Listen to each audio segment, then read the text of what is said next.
free the second-class citizenship in America, those that use marijuana. Yep. One can look forward to a Hempfest coming to a town near you. In a world where alcohol and marijuana are... Young people speaking their minds, getting so much resistance from behind. Time will stop. Nora Callahan. When I was 13 years old, I didn't know what marijuana was. Now today, every child does. And look at the different drug crises that continue to plague our streets and our communities. Well, folks, it's not the drugs. It's the prohibition and the policing that is causing the violence and the terrible mass incarceration we see today. In America, we have 5% of the world's population and 25% of the world's prisoners. Are we really that bad? Are we that bad? We have bad laws. And when we have bad laws, we have to change them. Citizens gathering in places like this. And this is indeed a cultural revolution now. People will free the weed. And then we must remember to free the prisoners of the drug war generally. Last weekend I was in Washington, D.C. for the first demonstration against this country's prison industrial complex. We gathered together black, brown, and white. We merged our issues of injustice and our cry for medical care in the nation's prisons. For the beatings to stop and the rape of nonviolent people, the humiliation of human beings in cages.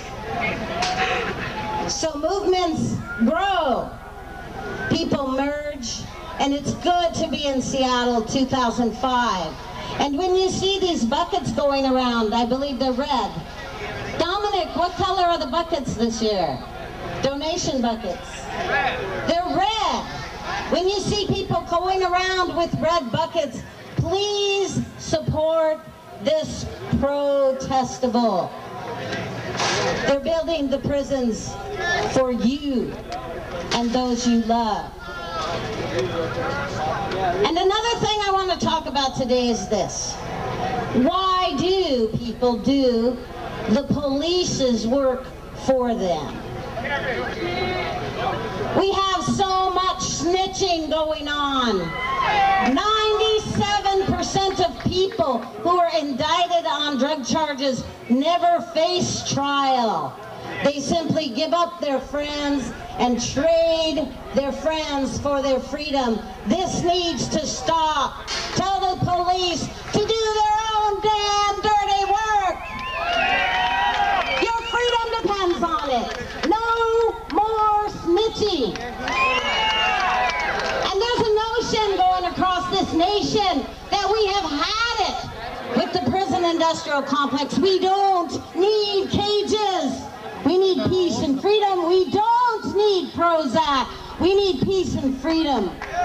People need to be able to dream again.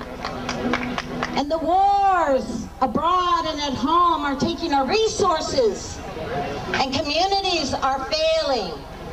So with the notion, I'd like everyone to learn a chant, please. And you can break it up, guys and gals, or whatever you want, but it goes simply like this, and please learn it and do it with me today.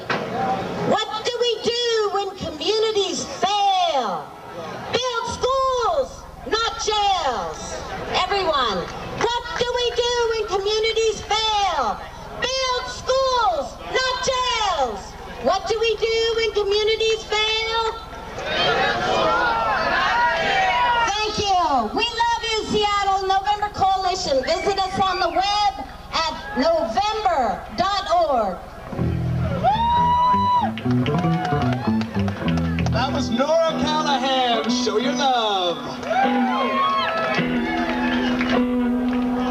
Next up, we got some beautiful music being brought to you by the beautiful, the ravishing, the intelligent and the musically talented Annie O'Neill and her players. Players of instruments, that is. Give it up, Annie O'Neill. Back one in now. Yeah, it's gonna get loud.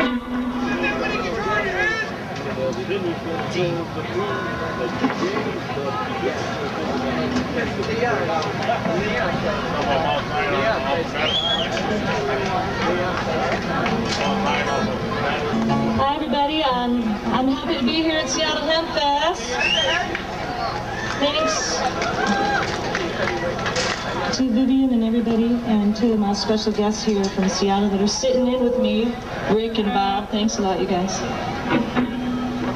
you turn the vocals down and the mic a little bit, please? This song goes out to Brett.